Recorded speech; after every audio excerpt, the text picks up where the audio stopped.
ज्ञान गंगा में आपका स्वागत है। ज्ञान गंगा के इस 3 पत्ती कार्यक्रम के संबंध में मैं आज बताना चाहता हूँ कि इस कार्यक्रम का नाम 3 पत्ती क्यों रखा गया है, क्योंकि इसमें हमें आपके साथ 3 रोचक जानकारियाँ साझा करते हैं जो कहीं और से नहीं ली गई हैं, हमारे समाज से ली गई, हमारे घर परिवार से, जो हम प्रतिदिन देखते सुनते आए हैं जिन चीज़ों को, उन्हीं के बारे में हम कोई विशेष बात बताते हैं जो बहुत लोगों को नहीं मालूम होती है, कुछ लोगों को मालूम होती है। लेकिन हम सोचते हैं कि इस ज्ञान पर, ज्ञान के इस अमृत पर सबका अधिकार है, इसलिए इस कार्यक्रम का नाम 3 पत्ती रखा गया है। 3 पत्ती का मतलब ये होता है कि जब कोई पौधा जमीन से उगता है तो हम उसको प्रथम दृष्टया जब देखते हैं तो 2 पत्तियां, एक इधर एक उधर, एक दाएं एक बाएं और एक बीच में उसकी जो बीच में एक होता है कोमल सी पत्ती होती है जिसी से पौधा आगे बढ़ता है। तो हमें आमतौर से 3 पत्ती दिखाई देती हैं।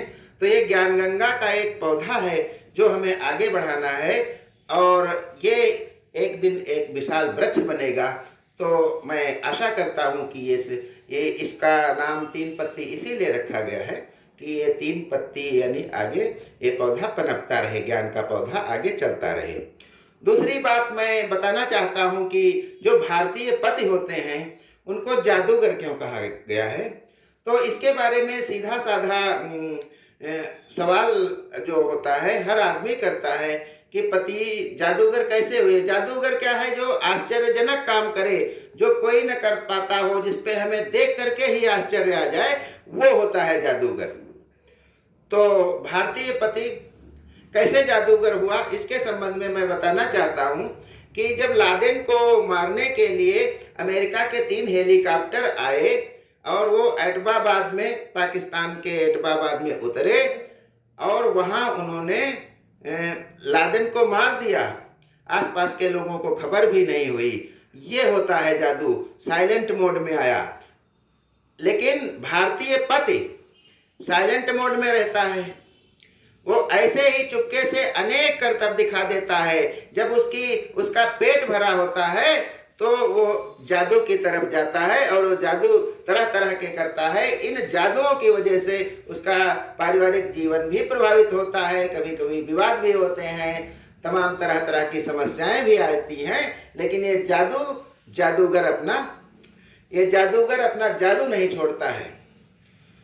तो भारतीय जो हेलीकॉप्टर होते हैं वो आते हैं तो 3 किलोमीटर तक खबर हो जाती है और आवाज गूंजने लगती है, तमाम धूल मिट्टी उगाती है।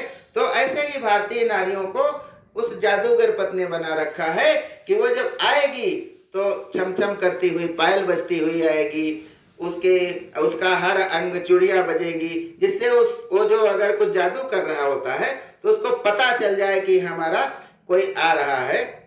तो ये दोनों, एक साइलेंट वाला जादूगर हो गया और वो जो पत्नी हो गई वो गहनों से लदी हुई आई, तो उसको सब पता चल जाता है कहाँ जा रही है। ऊपर से उसको घूंघट भी उड़ा दिया गया है कि वो देख भी नहीं पाए।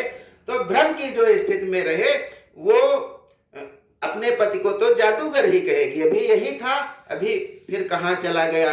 देखिए वो कहा गया है, जादूगर सैया छोड़ो मेरी मैया, हो गई आधी रात अब घर जाने दो, पति को जादूगर कह रही है। फिर कहती है जब शादी हुई थोड़े दिन बाद, वो कहती है दिल लूटने वाले जादूगर अब मैंने तुझे पहचाना है, यानी उसने कुछ कुछ जान भी लिया है, जब साथ में रह रही कुछ कुछ पता भी चल रहा है। फिर कहती है जा रे जादूगर देखी तेरी जादूगरी, मेरे दिल पर हौले हौले जाने नैन तेरा क्या बोले, मेरे नैनों में दिल की बसाली नगरी। तो इस प्रकार से फिल्मों में इसीलिए पति को जादूगर कहा जा गया है। फिर कहता है, वो सोचती है भारतीय पत्नी कि जादूगर से बचना मुश्किल है, उसके षड्यंत्रों से हमें पार पाना बहुत मुश्किल है। तब कहती है चाहे कोई चमके जी चाहे कोई बरसे, बचना है मुश्किल पिया जादूगर से। तो ये तो हास्य मिश्रित फिल्मों के संबंध में थोड़ा सा भारतीय पतियों की सामान्य जानकारी हुई।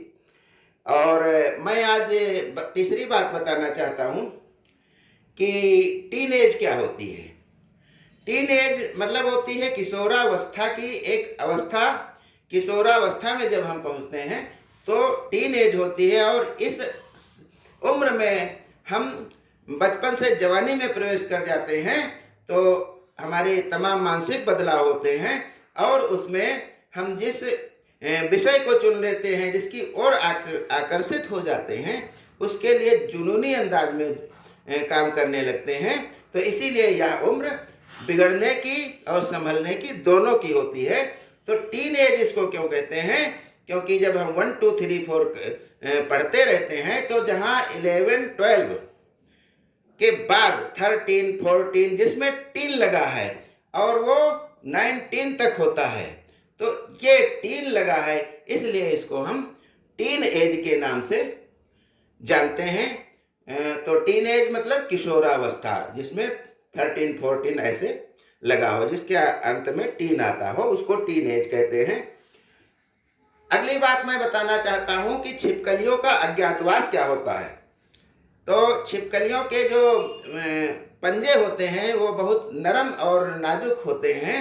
तो वो जब बहुत ज़्यादा जाड़ा होता है तो जाड़े के कारण वो बर्फ जैसे जम जाते हैं और दीवार पर उतनी उनकी पकड़ मजबूत नहीं रह पाती है।